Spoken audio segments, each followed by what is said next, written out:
what effect does the Paris hyper-kasher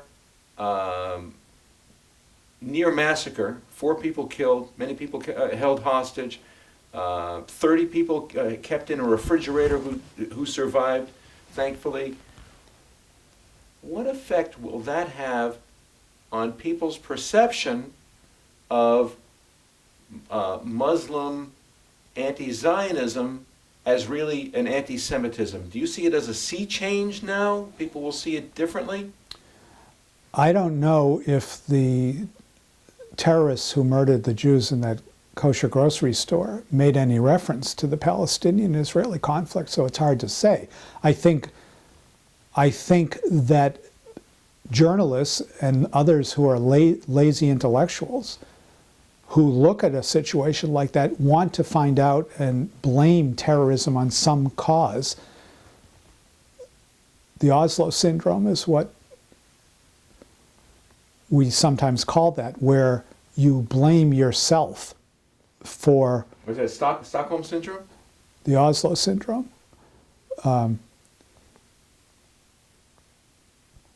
Where one loves their captor? Or the captor? That was the Stockholm syndrome. Okay, this is different. The Oslo syndrome is what the Israelis believed that after Oslo and the failure to achieve peace, when they gave up so much to Arafat, that the left in Israel blamed themselves for the failure of peace and not the perpetrators of the terrorism and aggression that was coming from Arafat and the PLO.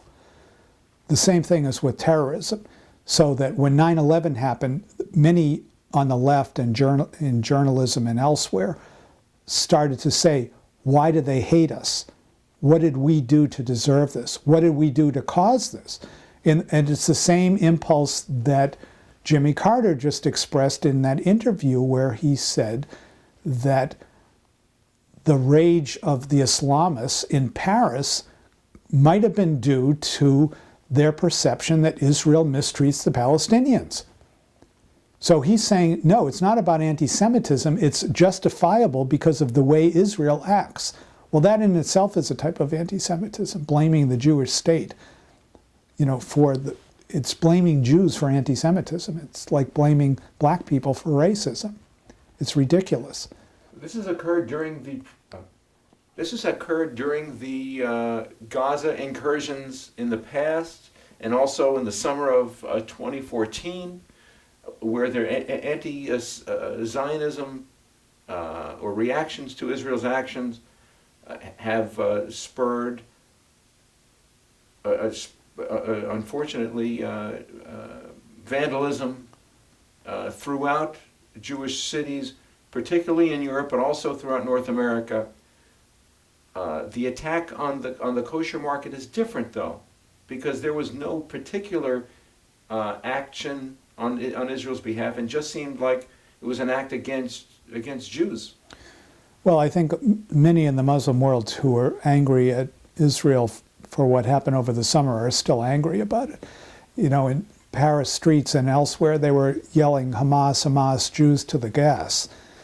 This isn't about Israelis. This is about Jews. This is about Jew hatred. And it shows itself then. What Jews to the gas? Really? People are marching for Hamas? What values does Hamas represent? What do they stand for? And these protesters are not exclusively Muslim. They're leftists as well. Yes, although those might have been Muslim.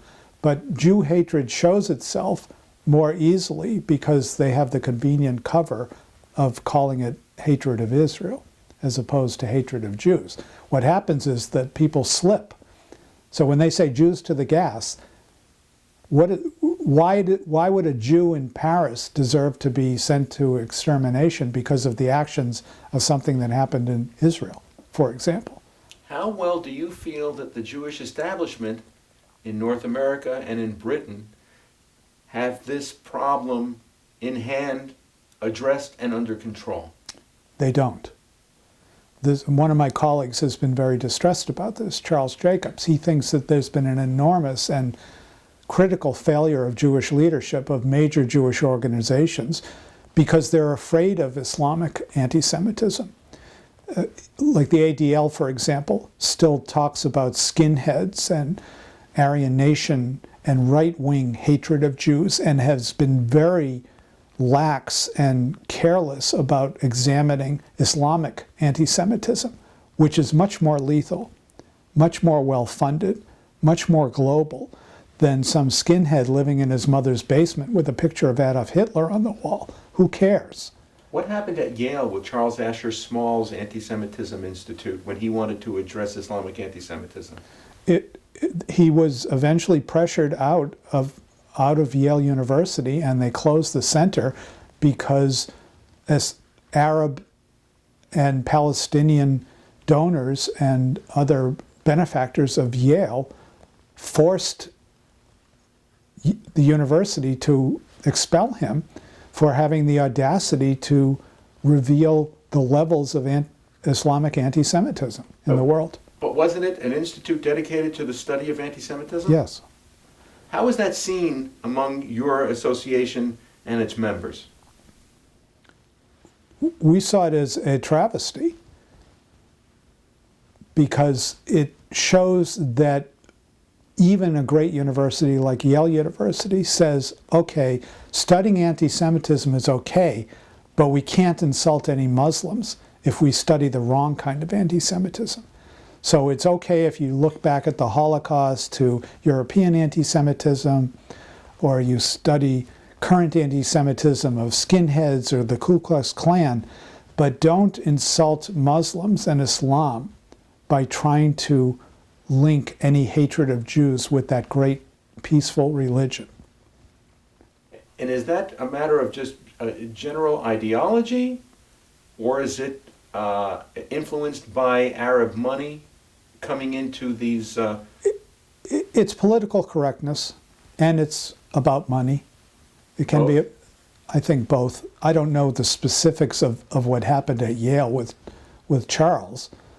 He knows. But there are certain things that can and cannot be said on university campuses. And those people that say things that administrators and other stakeholders at universities feel is inappropriate or not politically correct or hurtful, or the term they now use is microaggressive, is not accepted. And those who utter those kinds of calumnies will be, or truths, will be hounded and punished. Even though those on the other side who excoriate Israel think that they're being so brave.